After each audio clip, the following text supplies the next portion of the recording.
गायत्री देवी के 4 बेटे और 4 बहुएं थीं। पहले और दूसरे नंबर की बहुएं अमीर खानदान से आई थीं और तीसरे और चौथे नंबर की बहुएं गरीब परिवार की थीं।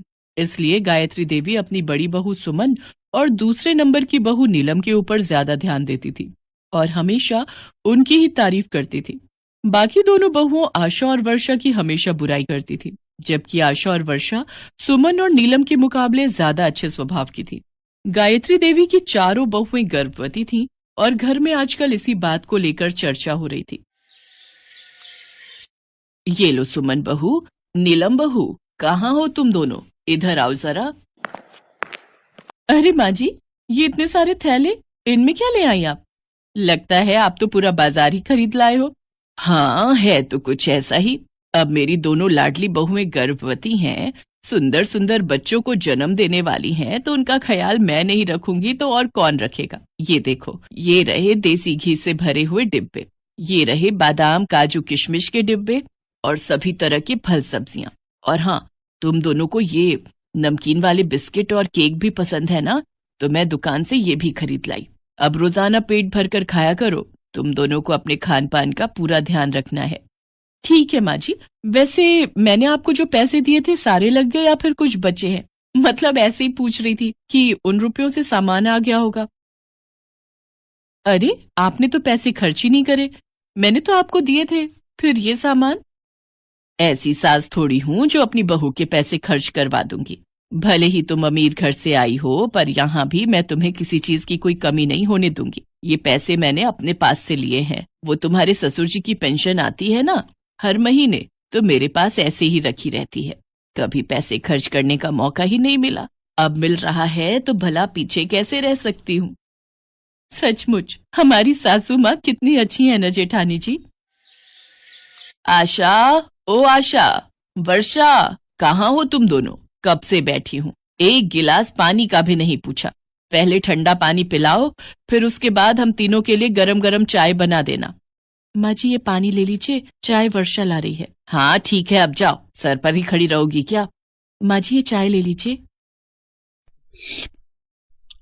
कितनी बार कहा है दूध में पत्ती लगाया करो। मेरी दोनों बहुओं को ताकत की चीजों की बहुत जरूरत है, और तुम ये पतली पानी वाली चाय ले आती हो। माँ जी, मैंने दूध में ही पत्ती लगाई है।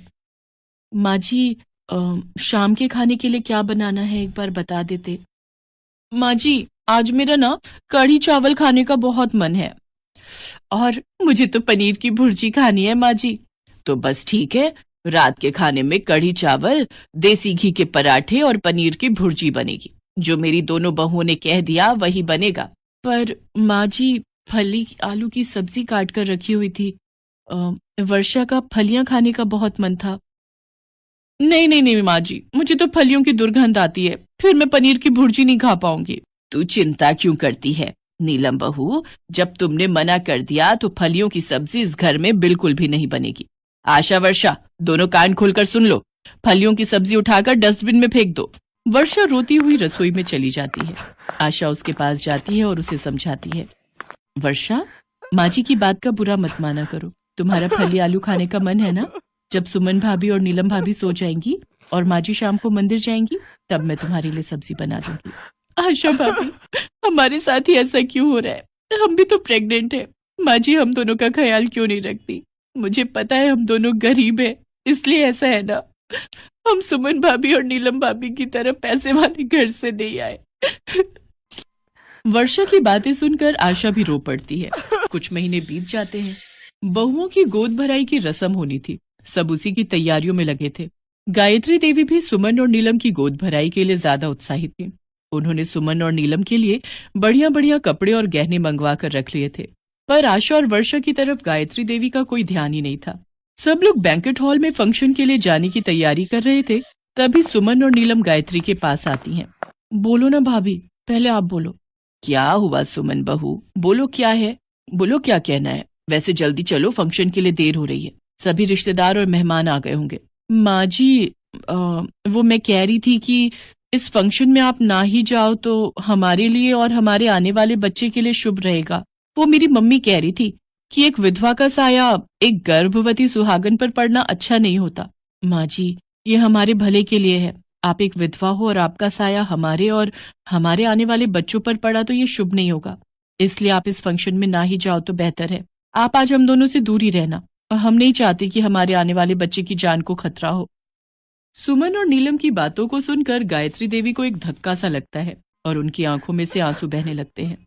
वो हिम्मत बांधते हुए दोनों को सिर हिलाकर मना कर देती हैं। चलो नीलम, माँ जी हमारी बात को समझ गई हैं। अरे वो बहुत समझदार है। सुमन और नीलम फंक्शन में चली जाती हैं, पर कुछ देर बाद वो देखती हैं कि गायत्री देवी फंक्शन में आ गई हैं। माँ जी, हम आपको मना करके आए थे ना कि आप फंक्शन में मत आना। आपने फिर ऐसी बच्चों वाली हरकत की कि आप नहीं चाहती कि हम और हमारा बच्चा सुरक्षित रहे। तभी आशा और वर्षा आ जाती हैं। सुमन भाभी, नीलम भाभी, माँ जी को हम लाए हैं। माँ जी हमें और हमारे आने वाले बच्चों को आशीर्वाद देंगी। हाँ भाभी, माँ जी का आशीर्वाद हमारे लिए भगवान के आशीर्वाद के समान है। वो भी तो माँ है, उन्होंने भी तो बच्चों को जन्म दिया है। वो भी हमारे होने वाले बच्चों की दादी बनेंगी, इसलिए हमें आशीर्वाद देने का सबसे पहला अधिकार माँ जी का है। चलिए माँ जी, हम दोनों बहुओं को अपना आशीर्वाद दीजिए। हमारी गोद भराई की रस्म आपसे ही शुरू होगी। मुझे माफ कर दो आशा बहू, वर्षा बहू। मैंने हमेशा तुम दोनों के साथ कितना बुरा व्यवहार किया। आज तुम दोनों ने मेरा कितना सम्मान किया है। सुमन और नीलम के लिए मैंने कितना कुछ किया, पर उन्होंने मुझे इस अच्छाई का क्या सिला दिया। भले ही वो अमीर घर से आई है, पर उनका दिल कहते कहते गायत्री देवी फूट फूट कर रो पड़ती है। माँ जी चुप हो जाइए, अब रोना नहीं। चलिए हम सब मिलकर फंक्शन में एंजॉय करेंगे। गायत्री देवी आशा और वर्षा को अपने गले से लगा लेती हैं। उस दिन से गायत्री देवी आशा और वर्षा को बहुत प्यार करने लगी। वो चारों बहुओं में बराबर ही समानता रखती थी। जिसके हिस्से का काम है उसी को करना है। ये नहीं कि सुमन और नीलम अमीर हैं तो उन पर ज्यादा ध्यान दें, ऐसा कुछ नहीं था। आगे भी चारों बहुओं और चारों बहुओं के बच्चों में भी गायत्री देवी ने समानता रखी। ये देखकर आशा और वर्षा बहु खुश थी।